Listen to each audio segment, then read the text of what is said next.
একজনকে দেন তারপরে। আসসালামু আলাইকুম ওয়া রাহমাতুল্লাহি ওয়া বারাকাতুহু। আমার নাম মুস্তাফা আহমেদ, আমার ঘর রোমিয়া। আমাকে মসজিদে নামাজে ঢোকার পরে হাত বাঁধা আর রাফাদান করার জন্য মসজিদে লিখিত করেছে। এখন কি আমি বাড়িতে নামাজ পড়বো নাকি রাফাদান ছেড়ে দিব? খুব দুঃখের ব্যাপার রে ভাই।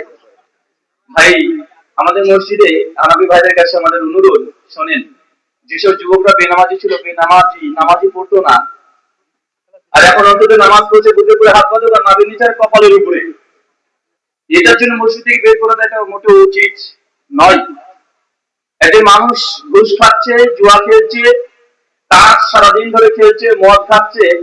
সেই মানুষটা যদি জুমার দিন মসজিদে আসে, বলেন তো হানাফি মসজিদের ইমাম সাহেবটাকে বের করে দেয় আজ পর্যন্ত দেখেছেন? যে তুই মদ খাস, তুই কেন মসজিদে এসেছিস, এই তুই তোর বউ ঘুষ খায়, তুই নিজের ঘুষ খেয়েছিস, তুই হারাম খাস, তুই সুদের সঙ্গে জড়িত, তোর মসজিদে বের করে দেওয়া কোনো মসজিদে করেছেন?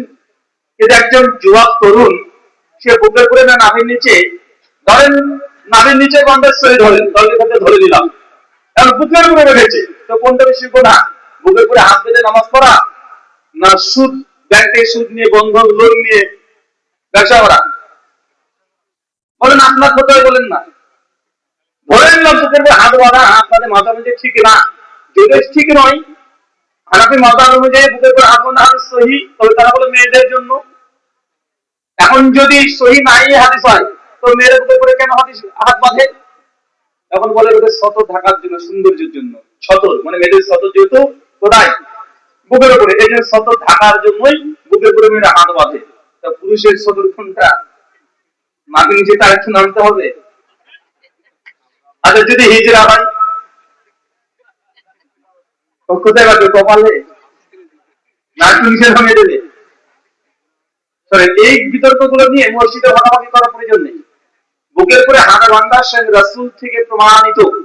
সেই খুজাইমা 479 নম্বর হাদিস, ওয়াইল বিন হুজর রাদিয়াল্লাহু আনহু তিনি বলছেন, নবী যখন সালাতে দাঁড়াতেন, তিনি বাম হাতের উপরে ডান হাত রেখে আলা সাদরিহি, তিনি বুকের উপরে বাঁধতেন।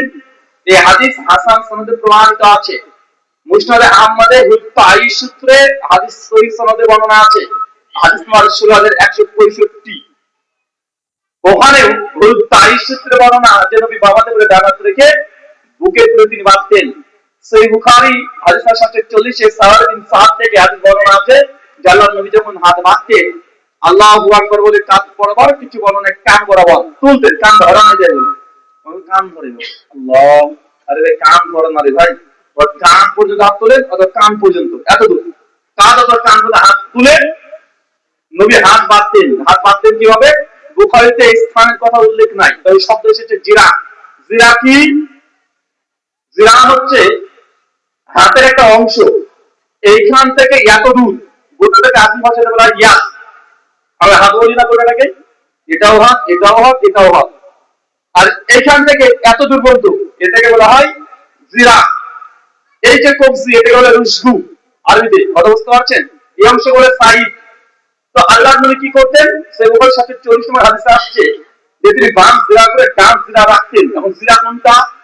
সে বুখারী 628 নম্বর কিতাব তাহারাতে খুলে দেখেন, যখন ওযু নবী করতেন, জিরা পর্যন্ত ধৌত করতেন। জিরা কোনটা? দেখেন এত দূর, ধন কত দূর ওই সময়, এটা এত দূর ধন না, ধৌত করতে এত দূর।